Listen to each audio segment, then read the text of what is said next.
Bonjour, je viens vous présenter ce livre, La bonne nouvelle du Christ aux défunts, perspective de la théologie des religions. Il s'agit en fait d'un nouveau paradigme qui est déjà connu dans les premiers siècles de l'Église et qui a été oublié. Il y a deux choses dans ce livre, la théologie des religions, c'est-à-dire la façon dont les chrétiens parlent des autres religions et notamment parlent du salut des non-chrétiens. La question, est-ce que, si on n'est pas baptisé, si on est athée, animiste, musulman, est-ce qu'on va en enfer? C'est cette question-là, la théologie des religions. Et comment un chrétien répond à cette question?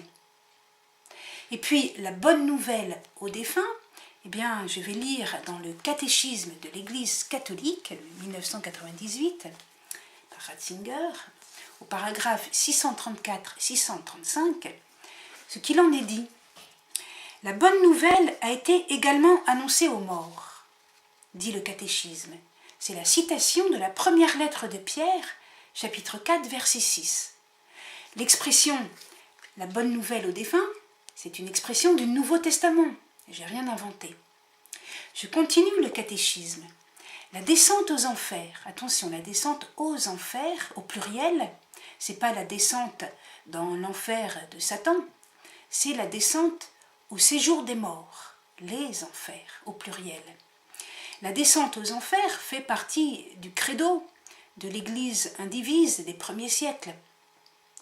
On proclame que le Christ est né, est mort sous Ponce Pilate, a été enseveli et descendu aux enfers. Et il y a des homélies très anciennes qui nous parlent de cette descente aux enfers où Jésus annonce la bonne nouvelle jusqu'à Adam et Ève. Je continue le catéchisme de l'Église catholique.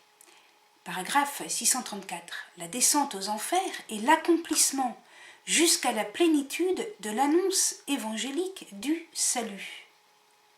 Autrement dit, le Christ, dans lequel nous croyons, qui est mort sous Ponce Pilate et qui est descendu aux enfers, annonce le salut, non seulement sur les chemins de Galilée, sur les routes de Judée et au calvaire, mais aussi dans la descente aux enfers, représentée par cette magnifique icône qu'on appelle aussi l'Anastasis, où l'on voit le Christ vivant tirer Adam et Ève du séjour des morts. Je continue le catéchisme. Donc la descente aux enfers est la phase ultime de la mission messianique de Jésus, phase condensée dans le temps, mais immensément vaste dans sa signification réelle d'extension de l'œuvre rédemptrice à tous les hommes de tous les temps et de tous les lieux, car tous ceux qui sont sauvés ont été rendus participants de la rédemption. Donc ce qui est important dans cette phrase, c'est que bien sûr, la vie de Jésus sur la terre est condensée dans le temps. Son œuvre rédemptrice, notamment au calvaire, est condensée dans le temps. La descente du Christ aux enfers est condensée dans le temps. Traditionnellement, elle est condensée au samedi saint. Mais elle a une signification qui s'étend à tous les hommes de tous les temps. Autrement dit, pas seulement pour Adam et Ève, représentés sur cette icône, pas seulement pour les hommes qui ont précédé le Christ,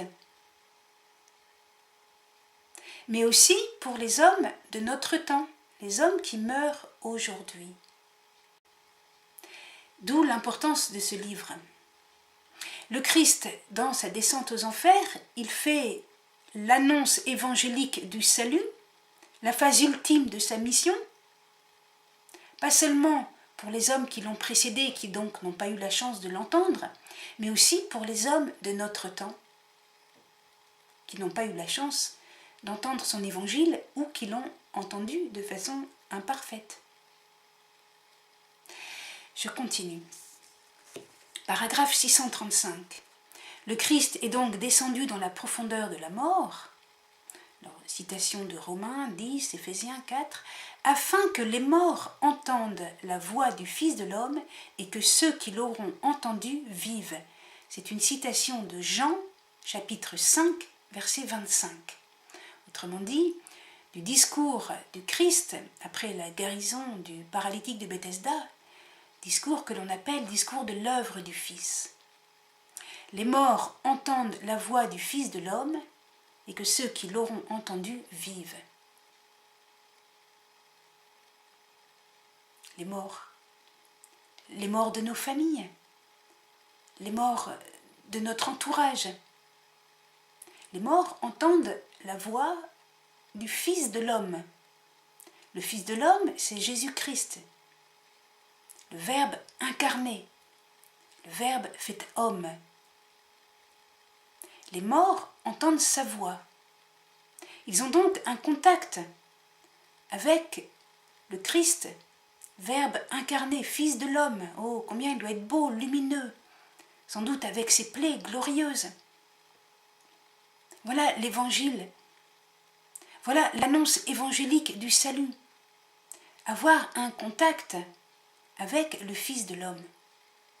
Donc, ce que j'ai dit dans ce livre n'est qu'en fait qu'un commentaire du catéchisme de l'Église catholique, paragraphe 634-635. Mais me direz-vous, quel rapport avec la théologie des religions? Quel rapport avec le salut des non-chrétiens? Et pourquoi faire un si gros livre sur 2 paragraphes du catéchisme de l'Église catholique que je viens... Pourquoi? Eh bien, parce que si les premiers pères de l'Église enseignaient ce que je viens de vous expliquer, il y a eu un tournant avec saint Augustin. Donc saint Augustin qui est mort en l'an 430. Donc avant lui, par exemple saint Jérôme ou saint Hilaire de Poitiers, ils commentaient les textes que nous venons de citer, la première lettre de Pierre, chapitre 4, l'évangile de Jean, chapitre 5, verset 25. Ils commentaient cela, dans le sens que je viens de dire. Mais saint Augustin opère un tournant. Pour lui, Jean 5, verset 25, ça ne parle pas de la rencontre des défunts avec le Christ. De même, d'ailleurs, une parabole que l'on trouve dans l'évangile de Matthieu, au chapitre 22, où il est question d'un roi qui invite, et puis les gens viennent, mais il y en a un qui n'a pas le vêtement des noces, car ce sont des noces, et c'est un banquet. Alors, il y a un dialogue, mais la personne ne dit rien, ne répond rien, et elle est rejetée dans la géhenne, où il y a des grincements de dents. Autrement dit, cette parabole nous parle du ciel, les noces, le banquet, avec le roi, le fils du roi, et de l'enfer, la géhenne et les grincements de dents. C'est une parabole sur les fins dernières, et on voit bien qu'il y a une rencontre et un dialogue que l'on peut accepter, vivre, ou que l'on peut en quelque sorte refuser en se taisant. Eh bien, là aussi, les premiers pères de l'Église faisaient un commentaire de cette parabole, dans le sens que je viens de vous dire. Ça parle du ciel et de l'enfer, de l'entrée dans la vie éternelle. Mais saint Augustin ne fait pas cette interprétation. Il en fait une interprétation toute terrestre. Pourquoi avait-il fait cela? Eh bien, il le dit dans une de ses lettres à l'un de ses confrères évêques. Augustin était évêque en Afrique du Nord, à Hippone. Et il écrit qu'il ne faut plus trop parler de ces choses pour pas que les chrétiens ne s'attiédissent. Ils n'attendent la mort pour penser à leur salut éternel. Seulement, Augustin est quelqu'un qui a énormément d'importance. Il a influencé tout l'Occident chrétien. C'est un géant de la théologie. Et donc, cet avis, ce conseil, à un confrère évêque aurait pu passer inaperçu, mais en fait non. Il a été très largement suivi. Il a été très écouté. Et donc, l'Église d'Occident va oublier de méditer sur le mystère de la descente du Christ aux enfers et sur la bonne nouvelle aux défunts. Oh, bien sûr, on continuera jusqu'à notre époque de parler de la mort et de la rencontre avec le Christ, mais sans cette méditation profonde, existentielle, Il va se passer quelque chose à l'heure de la mort, quelque chose de l'ordre d'un dialogue, d'une rencontre.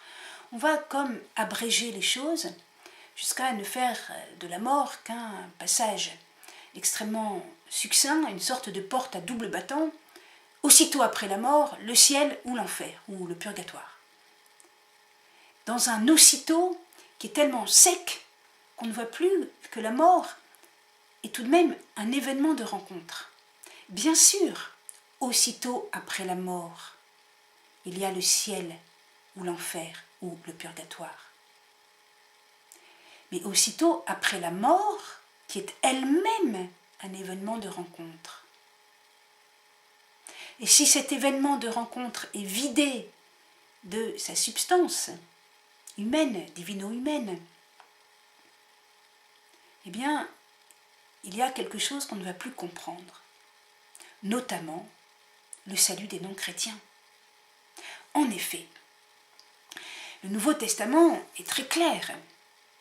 Le salut, c'est pas seulement être gentil, être sympathique. On ne peut pas être sauvé sans le Christ. Le Christ est venu pour détruire les œuvres du diable, nous dit l'Écriture. Première lettre de Jean, chapitre 3. Mais c'est aussi dans le discours de Pierre, acte chapitre 10. Pierre qui explique au centurion païen que Jésus est venu pour guérir ceux qui étaient sous l'emprise du diable. La même chose pour Paul au chapitre 26 du même livre des Actes des Apôtres. Il a été envoyé vers les nations qui étaient sous l'emprise du diable pour les libérer au nom de Jésus. Toute cette dimension de rédemption est extrêmement importante. Jésus n'est pas venu pour quelque chose de léger, il est venu pour quelque chose de grave, d'important. Il est le Rédempteur, il n'y a qu'un sauveur.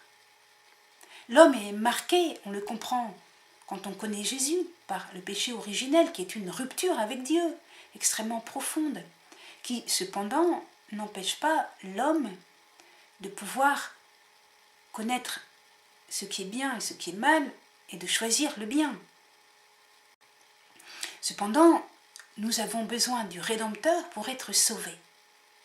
Ça, c'est tout le message du Nouveau Testament. Romains chapitre 10, on ne peut pas être sauvé sans entendre l'Évangile. Et alors, que se passe-t-il pour ceux qui n'ont pas entendu l'Évangile? Non seulement, bien sûr, avant Jésus, mais aussi à notre époque, ceux qui n'ont pas entendu l'Évangile. Prenez un petit enfant de 7-8 ans qui meurt dans une guerre dans un pays musulman. Il n'a jamais entendu l'Évangile. Qu'adviendra-t-il de lui? Il n'est pas sauvé. D'où vous entendez bien l'importance de la bonne nouvelle aux défunts. Il n'a pas entendu l'Évangile pendant la vie, sur terre, mais il l'entend non pas dans l'au-delà, mais dans le passage de la mort. Au moment de la rencontre avec le Christ, d'où l'importance de la bonne nouvelle aux défunts. Seulement, si tout l'Occident, d'ailleurs cette belle icône vient de l'Orient chrétien, l'Orient n'avait jamais oublié le mystère de la descente aux enfers. Mais si tout l'Occident a oublié ce mystère, eh ben, on va essayer d'avoir d'autres solutions. Je vais vous en donner quelques-unes et vous allez voir qu'il y a des déductions logiques qui conduisent à des erreurs assez graves, une certaine forme d'apostasie. Heureusement, l'apostasie n'a pas touché le magistère, mais elle a touché de larges pans de la théologie occidentale. Progressivement, par déduction logique, on va dire, pour éviter justement de dire que les non-chrétiens vont en enfer. Parce qu'alors, quel Dieu d'amour, si des millions et des milliards d'hommes vont en enfer? Eh bien, on va dire que tous ces hommes ont une foi implicite, ou qu'ils sont des chrétiens anonymes, des chrétiens sans le savoir. Donc Karl Rahner, qui a repris un petit peu quelques lignes de saint Thomas d'Aquin. Et finalement, on va dire en haut lieu, Conseil pontifical pour le dialogue interreligion, et la Congrégation pour l'évangélisation des peuples dans le document Dialogue et annonce en 1991 que la rédemption du Christ est reçue sans annonce du Christ. Et vous voyez que là, on est en pleine contradiction avec le passage de saint Paul aux Romains, chapitre 10, qui nous explique noir sur blanc qu'on ne peut pas être sauvé sans entendre l'évangile du Christ. Et qu'il faut donc envoyer des prédicateurs. Ici, on nous dit qu'on peut être sauvé sans entendre l'annonce du Christ. Et c'est parti d'une bonne intention, pour dire que les non-chrétiens ne sont pas forcément en enfer. La bonne intention est bonne, mais la réponse, vous sentez, elle est extrêmement dangereuse. Elle sort, elle n'est pas bonne, moi je la critique cette réponse, et je ne suis pas la seule à la critiquer. Le magistère, là il s'agissait simplement de conseil pontifical ou de congrégation romaine, mais le magistère va dire attention, vous allez trop loin. Vous allez trop loin. En effet, comment croire sans d'abord l'entendre et comment entendre sans prédicateur? Romains 10, versets 13 à 14. Je continue. Dire que la rédemption du Christ est reçue sans contact avec le Christ a pour corollaire le fait que le salut n'a pas lieu dans une véritable rencontre vivante. On arrive à quelque chose de désincarné. C'est ce que va souligner un petit peu Jean-Paul II. Il va dire attention, parfois dans les discussions sur les problèmes nouveaux et complexes en matière de morale, il peut sembler que la morale chrétienne soit trop difficile, trop ardue à comprendre, presque impossible à mettre en pratique. C'est faux. Car pour l'exprimer avec la simplicité du langage évangélique, elle consiste à suivre le Christ, à s'abandonner à lui, à se laisser transformer, renouveler par sa grâce et par sa miséricorde, qui nous rejoignent dans la vie de communion de son Église. Jean-Paul II, Veritatis Splendor, paragraphe 119. Donc, on sent bien que cette dérive vers l'abstraction est une dérive. Et Jean-Paul II l'a vu. Et il rappelle que le salut passe par un contact très vivant, très concret avec Jésus qui est ressuscité. Alors c'est vrai pendant notre vie sur terre, mais ça sera vrai aussi dans le passage de la mort. Toujours est-il que toutes ces idées d'un salut sans annonce du Christ, ça nous conduit droit à un christianisme désincarné. Voilà bien le paradoxe. Le christianisme, c'est la religion du Verbe incarné. Alors, on continue. Avec la bonne intention de dire que les non-chrétiens ne sont pas damnés, certains ont pensé que le contact avec l'Église pouvait remplacer le contact avec le Christ. Mais ça aussi, c'est faux. L'Église n'est pas le corps physique du Christ. Il n'est pas équivalent d'avoir un contact avec le Christ ou d'avoir un contact avec un membre de l'Église qui peut être pécheur. Ce n'est pas la même chose. L'Église est seulement le corps mystique du Christ. Elle est son corps et le Christ est la tête. Mais quand un membre de l'Église fait un péché, ce n'est pas le Christ qui fait un péché. Tout cela avait été expliqué par le pape Pie XII dans la lettre encyclique Mystici Corporis en 1943. Distinction importante que l'on semble oublier. Toujours avec la bonne intention de ne pas dire que les non-chrétiens vont en enfer. Encore une autre catégorie d'impasse. Si nous disons qu'avant l'incarnation, les hommes ont eu un contact avec le Christ, quel contact on est en pleine abstraction. Alors, si on dit qu'avant l'incarnation, il y a eu un contact, à quoi bon l'incarnation? Entre parenthèses, à quoi bon la Vierge Marie? On sent qu'on a enlevé une pierre à l'édifice, la bonne nouvelle aux défunts, la descente du Christ aux enfers, et tout le credo est en train de s'effriter, de s'effondrer. Il y a aussi un autre type de raisonnement, assez différent, mais tout aussi contradictoire. C'est celui de Urs von Balthasar, qui était tout de même cardinal. Donc là aussi, vous sentez que toute l'Église d'Occident a traversé une tempête, quelque chose de dangereux. Alors qu'est-ce que c'est son idée? Eh bien, son idée, c'est que l'enfer est virtuel. Là encore, on est dans l'abstraction. Qu'en enfer, il n'y a que des effigies. Et bien sûr, il ne parle jamais du fait que le Christ soit venu pour détruire les œuvres du diable. Puisque le diable, si l'enfer est virtuel, est-ce que diable il y a? Si l'enfer est vide, à quoi bon parler encore de ce diable? Mais alors, qu'est venu faire le Christ, s'il n'est pas venu détruire les œuvres du diable?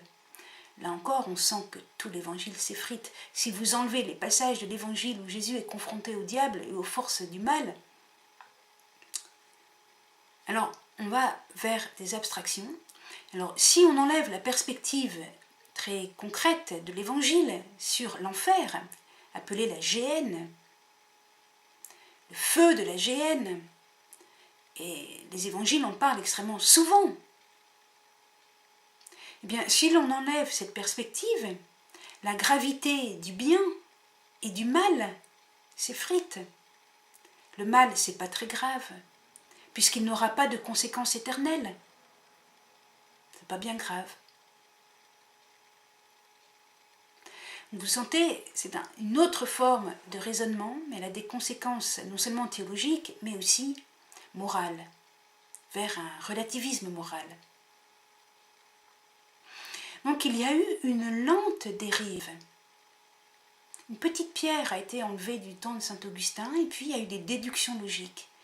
Évidemment, saint Augustin n'aurait jamais fait de telles déductions logiques.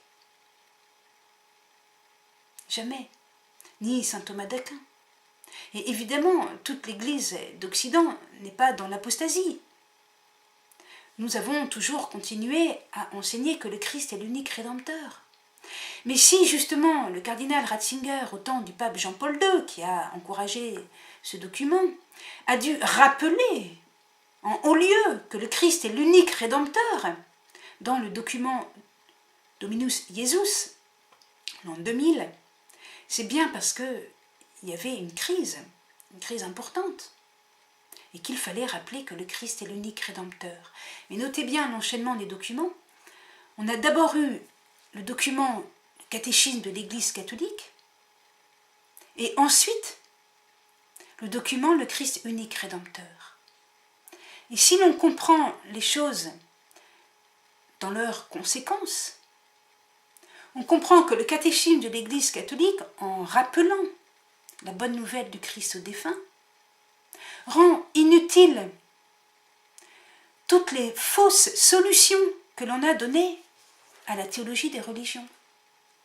Et donc, il a redonné la possibilité de faire une théologie des religions saine et authentiquement catholique. Nous avons donc tout homme peut être sauvé parce que tout homme peut entendre l'Évangile. Il n'y a pas de salut sans entendre l'Évangile. Si l'homme n'a pas entendu l'Évangile sur la terre, il peut l'entendre non pas dans l'au-delà, mais dans le passage de la mort. À l'heure de notre mort, comme nous disons dans le Je vous salue Marie, à l'heure de notre mort. Pourquoi encore un livre aussi long ? Donc, la deuxième partie du livre montre les déductions logiques faites à partir de l'oubli de la bonne nouvelle aux défunts. Et elle explique la théologie des religions sainement construite sur un credo entier, qui inclut la descente du Christ aux enfers. Mais il fallait un premier développement dans le livre, qui est aussi quelque peu développé, sur la loi naturelle. Pourquoi ? Parce que je ne vous parle pas d'un salut facile. Je ne dis pas on ira tous au paradis, on va se rattraper à l'heure de la mort, au moment de la bonne nouvelle et de la rencontre avec le Christ. Je ne dis pas cela. Il fallait vraiment un livre pour dire des choses de façon équilibrée. Vous savez qu'une hérésie, c'est toujours quand on oublie quelque chose, quand on enlève quelque chose. Alors, si vous enlevez la première partie de mon livre, vous allez faire encore une autre hérésie. Quelle hérésie ? Celle du salut trop facile. Alors, pourquoi ? Parce qu'on a dans l'évangile de Jean, au chapitre 3, Jésus qui dit « Celui qui fait le bien vient à la lumière. Celui dont les œuvres sont mauvaises ne vient pas à la lumière. » Ça, c'est vrai pour le juif, c'est vrai pour le chrétien, c'est vrai pour tout homme. D'où l'importance de la réflexion chrétienne que l'on appelle sur la loi naturelle. Tout homme étant créé à l'image de Dieu a une conscience de ce qui est bien et de ce qui est mal. Il peut donc faire le bien et donc venir à la lumière, y compris à l'heure de la mort, ou choisir de faire le mal et ne pas venir à l'heure de la lumière, à l'heure de la mort. Autrement dit, quand il verra la lumière, le Christ, le Fils de l'homme, quand il entendra sa voix, Jean 5, verset 25, il ne viendra pas à la lumière, de peur que ses œuvres mauvaises ne soient démasquées. D'où l'importance de faire le bien. Alors, dans la première partie de ce livre, j'analyse comment des hommes qui ne sont pas chrétiens peuvent faire le bien ou le mal. Alors, je commence dans la nuit des temps, avec par exemple le code d'Hammurabi. Avant la Bible, avant le temps biblique, il y avait des notions de bien et de mal. Le code d'Hammurabi, c'est un code de jurisprudence, où l'on voit très bien qu'il ne faut pas tuer, qu'il ne faut pas voler, qu'il ne faut pas commettre d'adultère. C'est quasiment quelque chose qui ressemble à la deuxième partie du décalogue. Et puis, je montre aussi des éléments du décalogue chez les hindous, les bouddhistes, les musulmans. Eux aussi ont la notion de ne pas tuer, de ne pas voler, de ne pas commettre d'adultère, d'avoir une certaine morale familiale, de ne pas mentir. C'est aussi quelque chose qui ressemble à la deuxième partie du décalogue. Mais il faut aussi affiner les choses.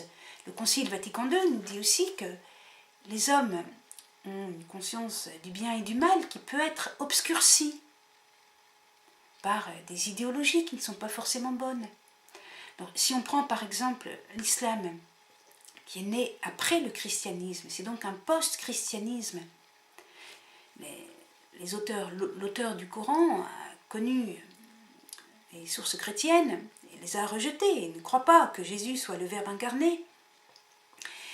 Et il a quand même une idée d'un salut universel, mais il va le faire à la force des armes. L'islam s'est répandu, on le sait très bien, par la force de la conquête militaire. Et les notions de tuer, Dieu aime ceux qui tuent pour son nom, vous sentez, oh là là, il y a comme un obscurcissement de ce qu'on peut appeler la loi naturelle. De même dans le rapport aux femmes, le rapport aux femmes va se compliquer en régime militaire. Quand la conquête militaire est exaltée comme une valeur, les femmes, eh bien, elles sont gênantes avec leur maternité dans les campagnes militaires. Et donc le rapport à la femme va lui aussi être en quelque sorte changé. Alors je montre des passages du Coran et je le mets en discussion sur cette question d'une éthique universelle, d'une loi naturelle. Et encore, les hindous, les bouddhistes, alors là on est dans des religions pré-chrétiennes où l'on retrouve ce que l'on appelle les préparations évangéliques, donc ces éléments qui ressemblent au décalogue, mais où l'on a aussi, notamment premier millénaire avant Jésus-Christ ou 500 ans avant Jésus-Christ, des tendances extrêmement monistes. Dieu est tout et je suis Dieu. L'idéal est une fusion. Plus de distinction entre toi et moi. Plus de je.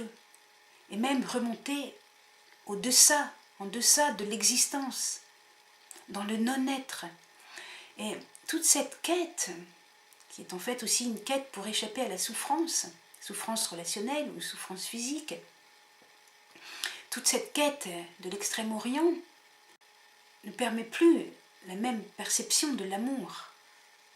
Or, la rencontre avec le Christ Rédempteur demande de nous l'amour, une capacité relationnelle, et non pas essayer de remonter en deçà de la distinction entre toi et moi, ou en deçà de l'existence même. Et nous voyons bien que si nous allons très loin dans les quêtes de l'Extrême-Orient, nous allons à rebours des valeurs qui sont décrites pour que la rencontre avec le Christ à l'heure de la mort réussisse. Et donc j'ai mis toute cette première discussion dans la première partie du livre pour dire que cette bonne nouvelle aux défunts n'est pas la recette magique pour dire, comme le dit la chanson, on ira tous au paradis. Pas du tout. Au contraire, c'est une stimulation pour la mission, mais une stimulation équilibrée. On ne commence pas la mission en disant « Oh là là, les gens vont aller en enfer, il faut vite les baptiser, y compris de force. » Non, c'est pas ça. C'est pas ça. C'est une vision nuancée, très nuancée. C'est pourquoi il est assez difficile pour moi de résumer un livre entier dans un enseignement oral de quelques minutes. En tout cas, merci de m'avoir écouté. Au revoir, à bientôt.